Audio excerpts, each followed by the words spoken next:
Yeah. We in the building, Mr. Top Flight Films, Top Flight TV.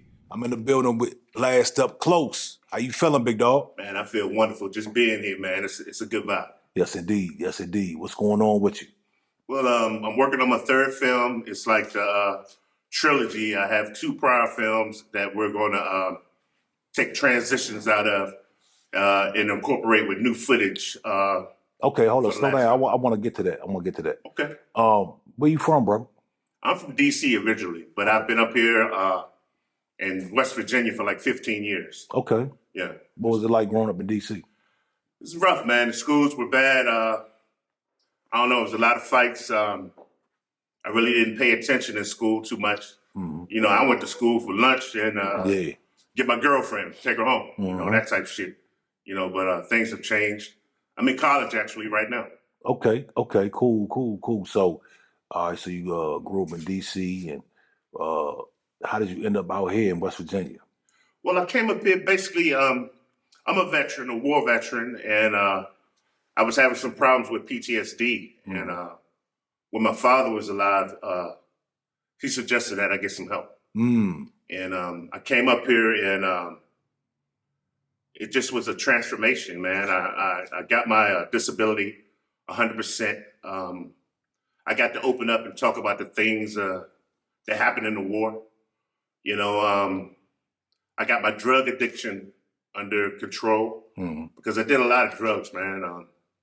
You know what they say, you start off a hustler, then you become your own, client, customer. You know what I'm saying? And that's exactly what happened to me, you know, 40 years of that shit, you know, but I advocate for awareness and PTSD and drug reform. You know, I've been clean now for 11 months because I did relapse a couple of years ago. I ain't gonna lie. You know, I felt like I had no responsibility being retired, hanging around the wrong people, you know, each and every time that'll get you, especially the little hoes, you know, so, yeah. So, without going into detail, what war was you in? Persian Gulf. Persian Gulf? Yeah. Okay, so, what prompted you to join the military? Once again, my father. I was like uncontrollable at 17. I went from school to school. I bounced around from Job Corps and went directly into the military. Yeah, it was challenging. You know, I was stationed at Fort Bliss, Texas. Even though I didn't go to school, even now some of the doctors say that I'm highly intelligent. You know, as far as what they say. You know, I didn't feel that way about myself, but I sort of understand it a little bit more. You know, things just worked out, man. I got a house. I got my wife. Like I said, my disability, my Social Security. I'm making films. I make music. I help veterans with their claims. You know, I like to get my own VSO. You know, Veteran Service Organization. You know, I'm in the mix, man.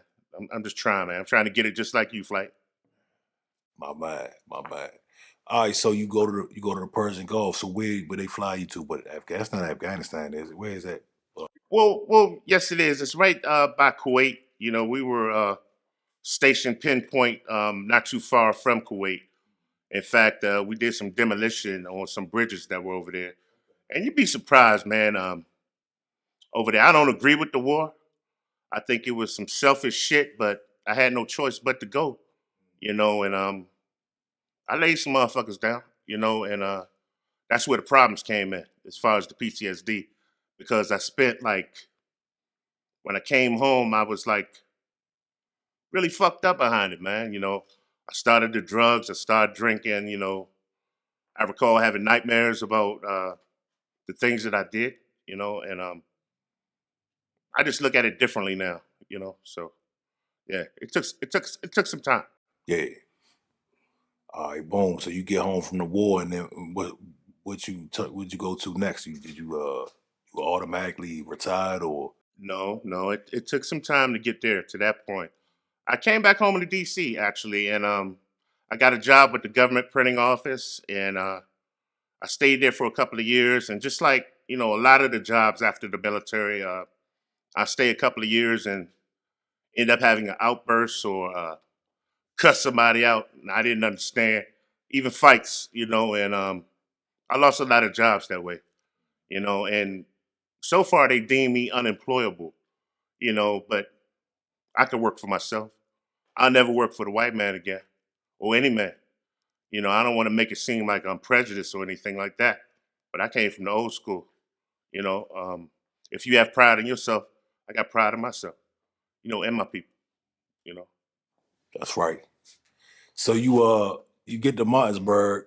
What was that like? What was that experience like transitioning from DC to Martinsburg, West Virginia?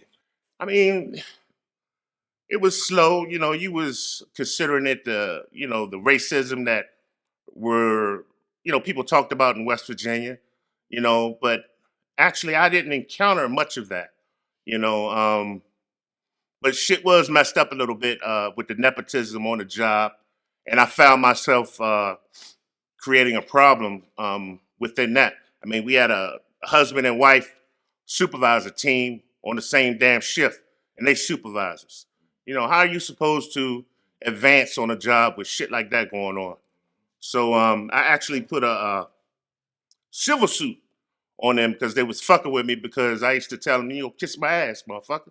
And I don't know, man. I was very confrontational all the time, but that was my PTSD, really, wanting to always defend myself or defend others. It just came natural to me being a sergeant in the military, so yeah, it stuck with me, man. It's part of me. No doubt. So you in Martinsburg now, and is that where you had a desire to do music? Well, actually, I made a song 30 years ago, and I took on the name Blast when I did it. It was called Usual Suspects. And I was working with this guy that was the nephew of Gladys Knight. And it was a dude named Southpaw that we all did like, what would I say, 16 bars or 8 bars, a piece. And they just loved it, man. And the way the range of my anger was captured, and I know I cuss a lot in most of my music, but you still get a point out of my music. I don't want to sound like everyone else. Everybody's saying the same thing, which is nothing. How many times you gonna hear about a motherfucker on drugs or a nigga flashing his chains and all that shit? I go beyond that. I like to get into politics. I talk about drugs. I talk about the president, anything you name it. I have no fear. Hell yeah. So who influenced you as far as musically, like growing up? What was your first album? What was the first album you bought? Oh man, NWA man. I love the old Cube. You know what I'm saying? I give that nigga tribute. DMX. Actually, I met DMX before in DC. He's real short little brother, but he don't take no shit. He had a group of motherfuckers around him, but he took the time to talk to me for a while, and I respected that. And I'm sorry he's gone. He was a good guy. Yeah, indeed. Okay, so Martinsburg, you started recording music in Martinsburg. I know you did a song 30 years prior, but Right. what made you start to pick back up on the music? Well, actually, I met a young man that became my associate.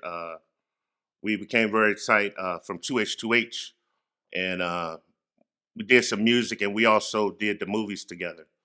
I'm sort of like solo right now.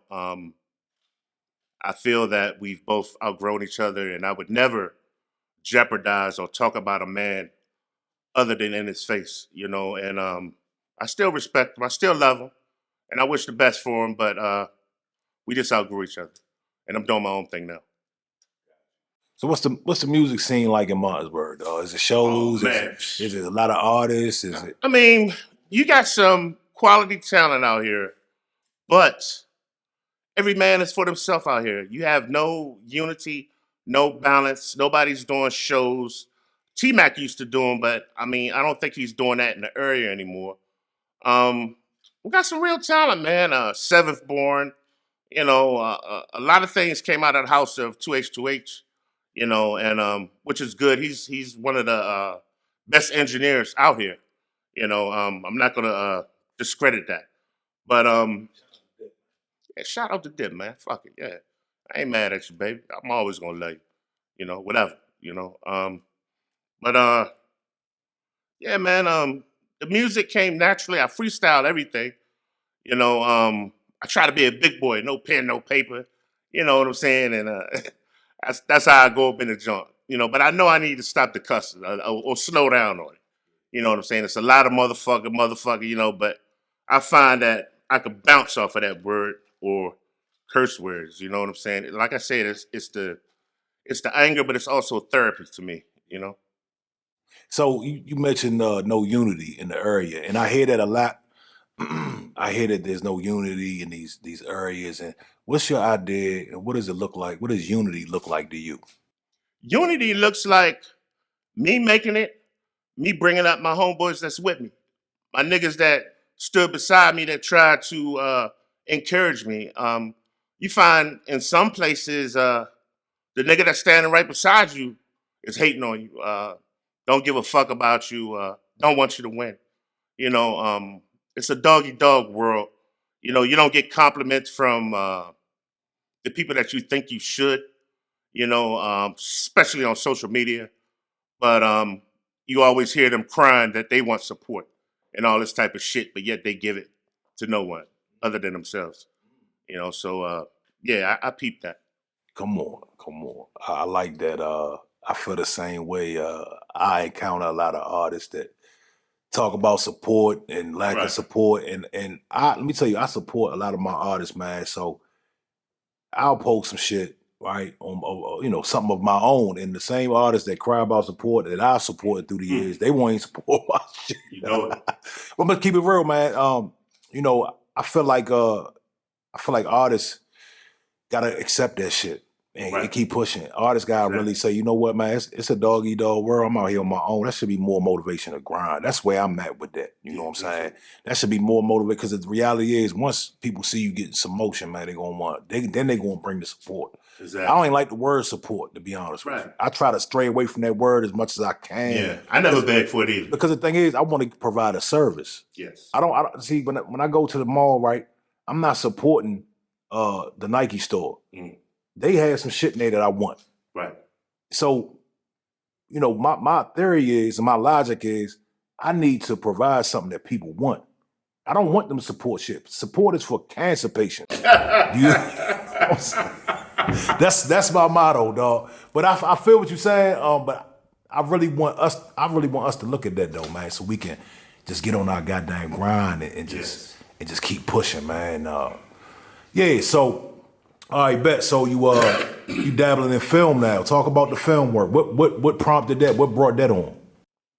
Well, I just like old, especially independent black films.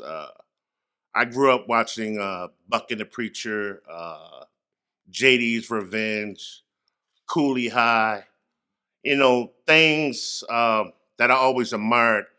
And as a child, I sort of wanted to be an actor, and look at me now, man. Double nickel, 55. For the last 8 years, I've been living my dream, and doing what I said I was going to do as a child. That shit sticks with you, believe it or not. You know, Okay, so how many films have you done so far? I've done two, and I'm working on my third one. Tell me about the first one, man. What's that about? Well, the first one dealt with a lot of suicidal ideation.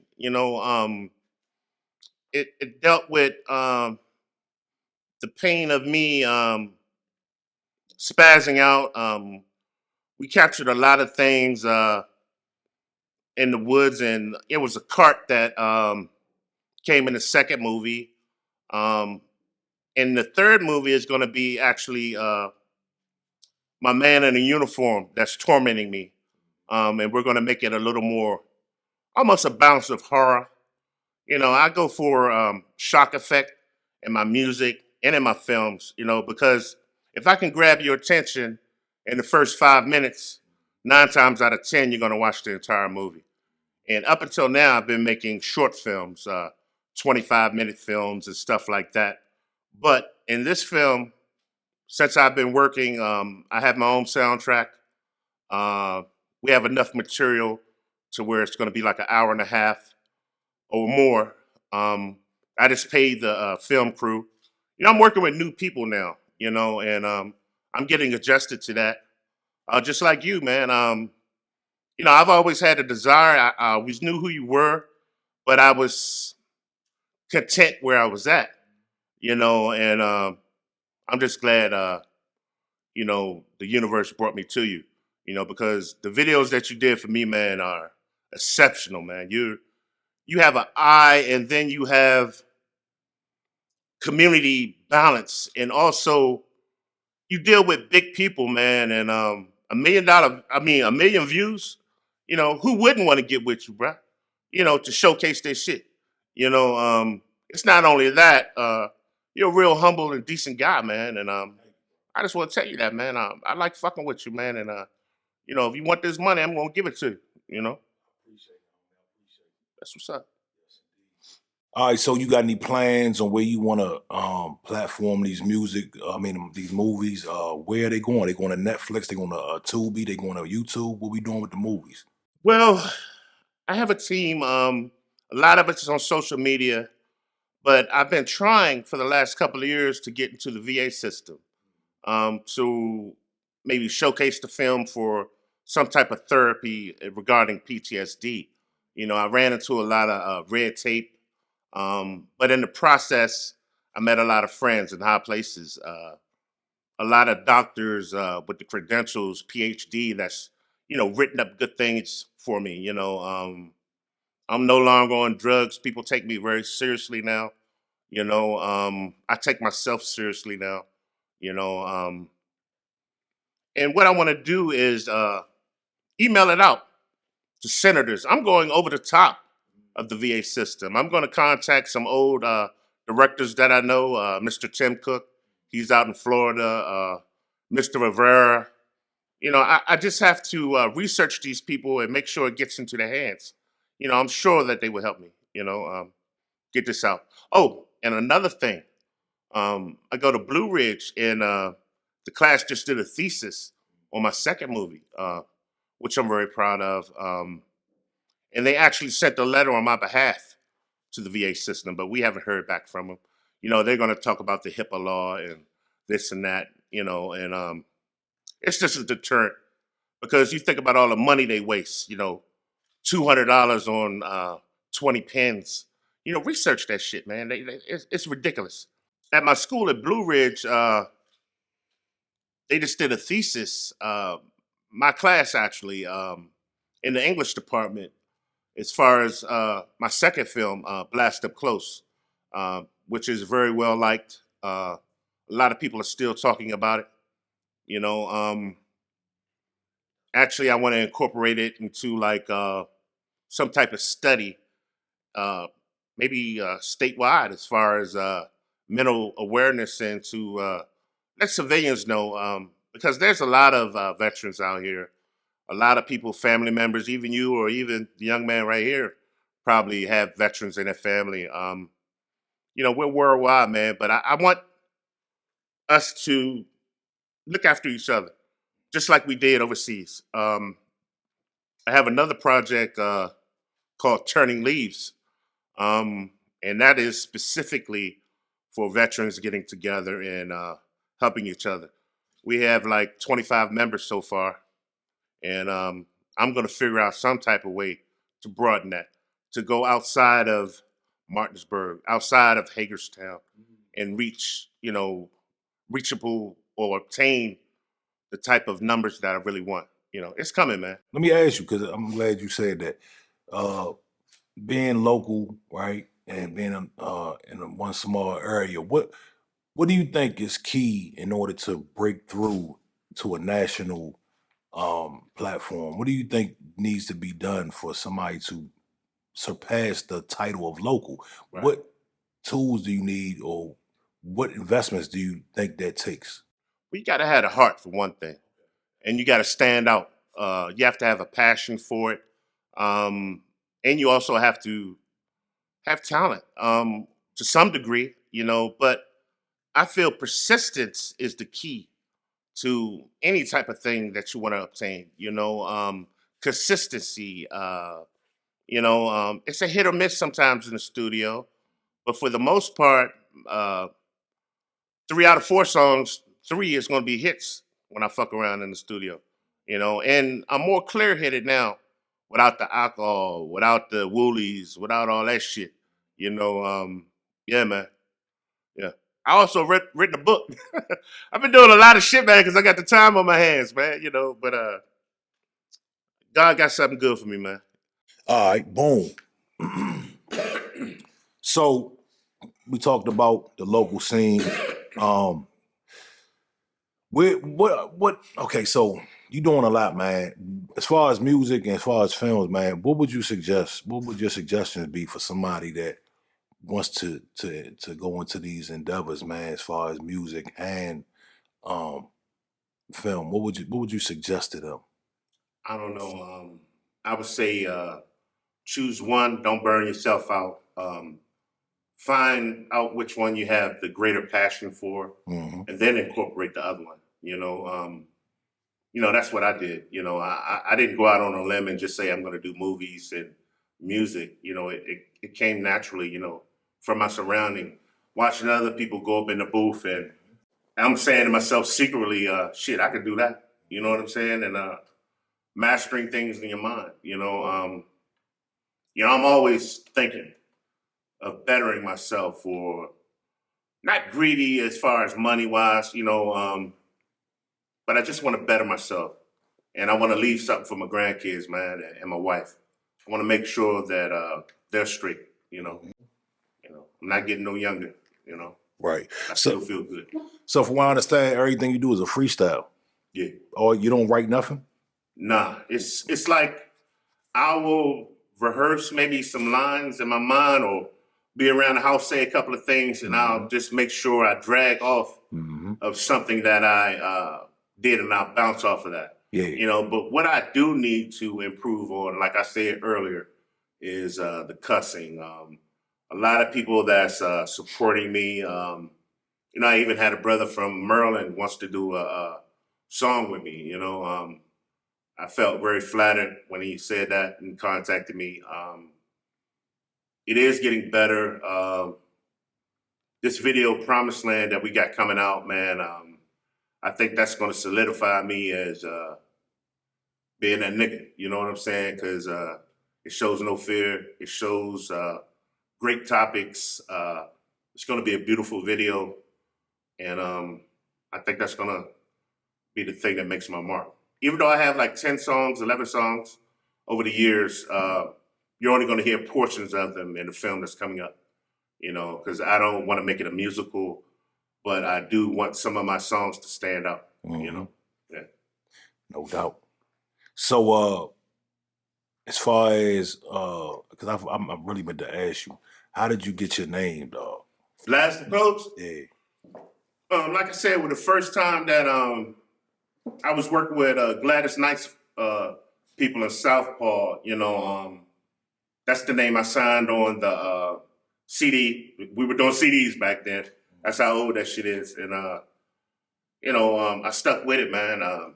Became my nickname. It was nothing with the military or all that. It was the musical aspect when I was doing it 30 years ago. You know, Got you. yeah, Got you. Oh it's a yeah. good nickname, man. It fits me, Yeah. and I don't give a fuck. Yeah. Nah, I can dig it. Yeah.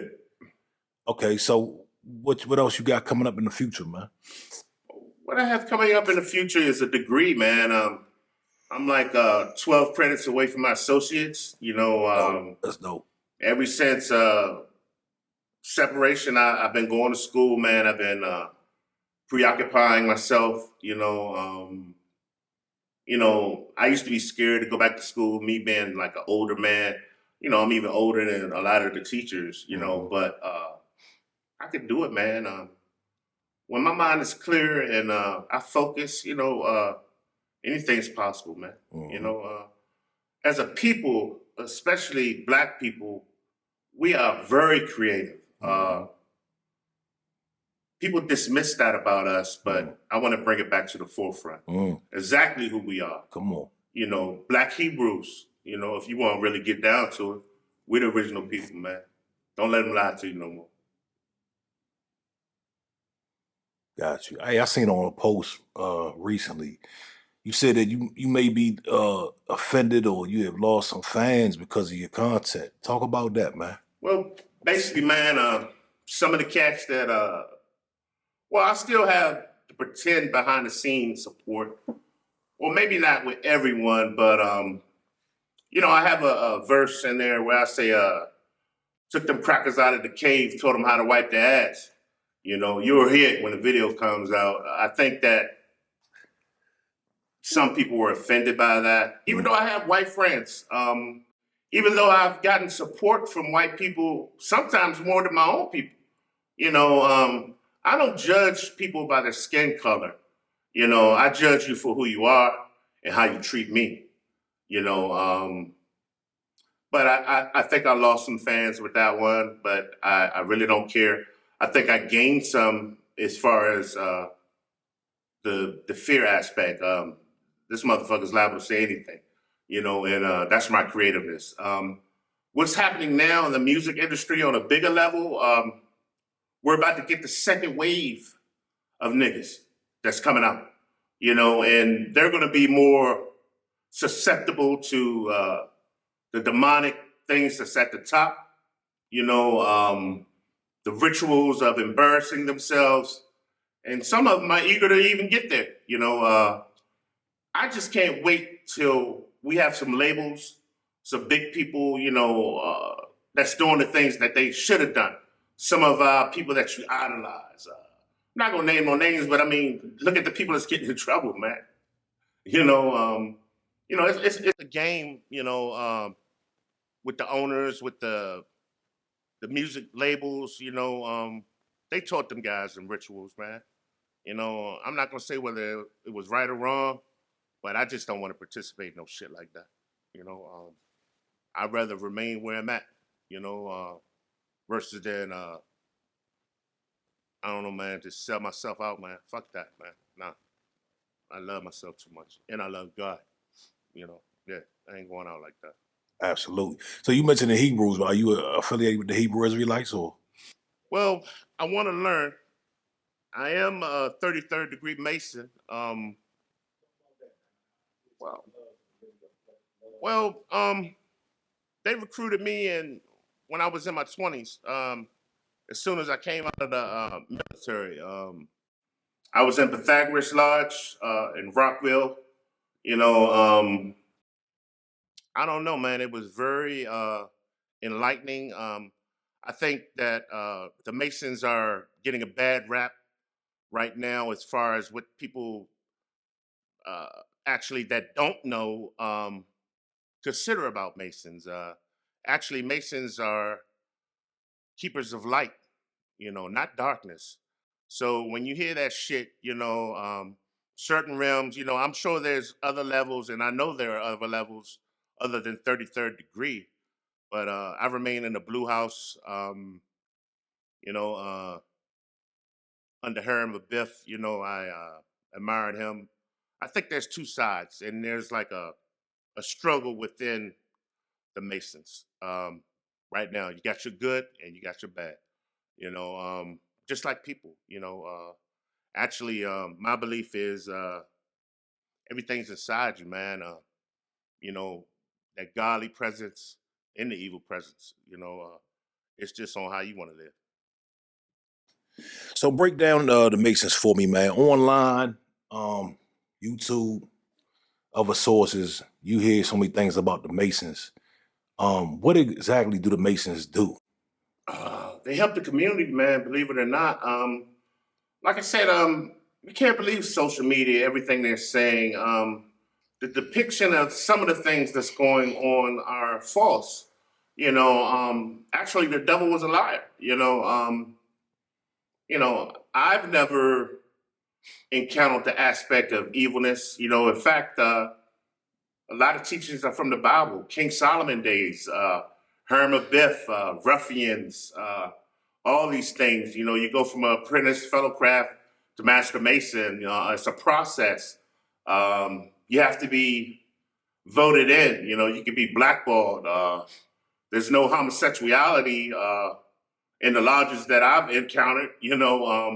So I don't know where all this shit is coming from. There's also a higher anarchy. They call it the dynasty, Shriners, all that type of stuff. I've never gotten to that point. I don't think I care to.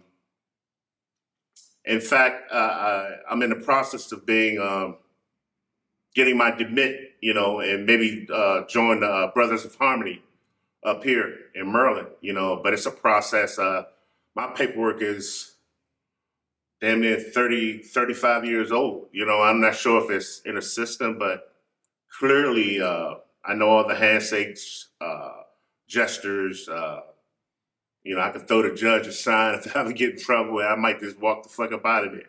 It's a benefit to it. But when someone doesn't understand something, they're going to say what they want about it. I'm a true man. I stand erect. Masons are more or less carving out yourself into the man that you want to be under God.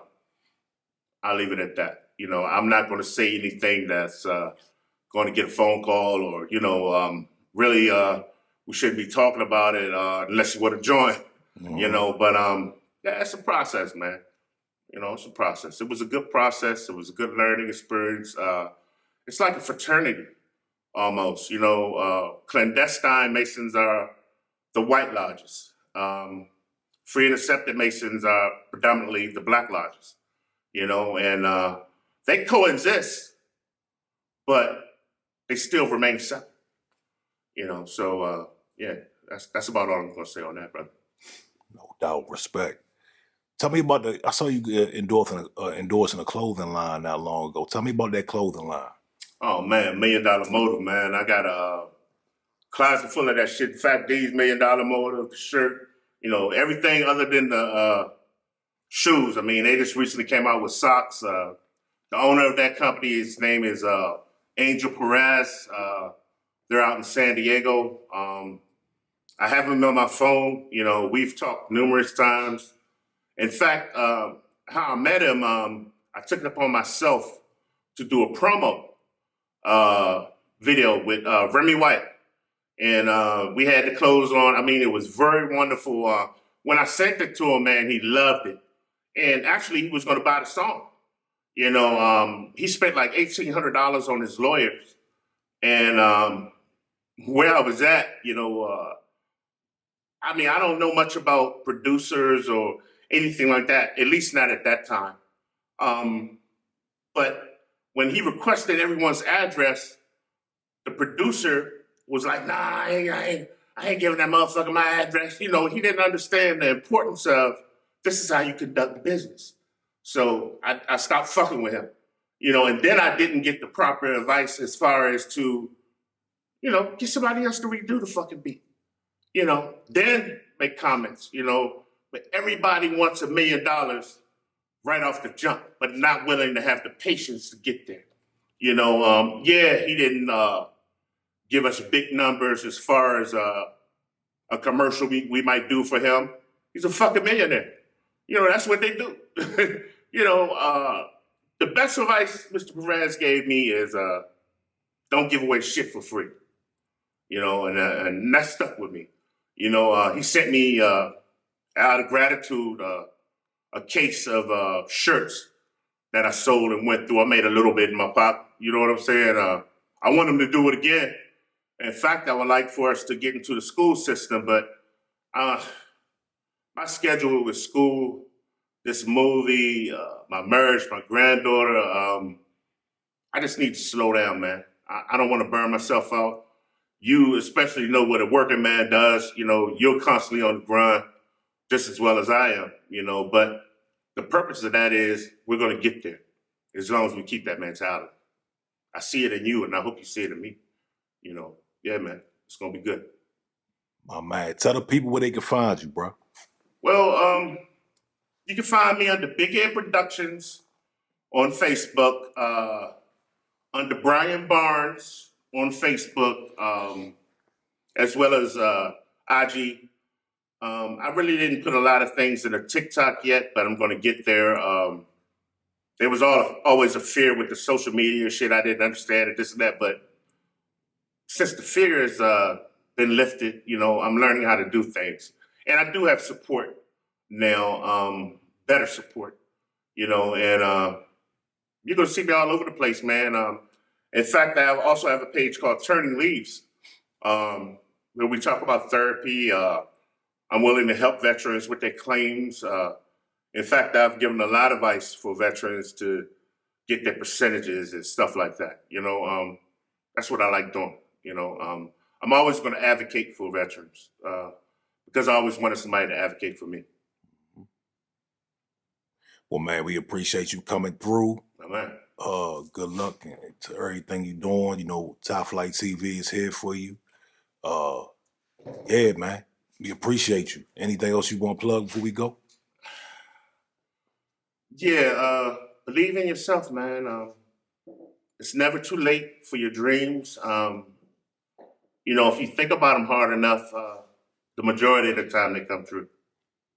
Absolutely. Well, on that note, we out of here, man.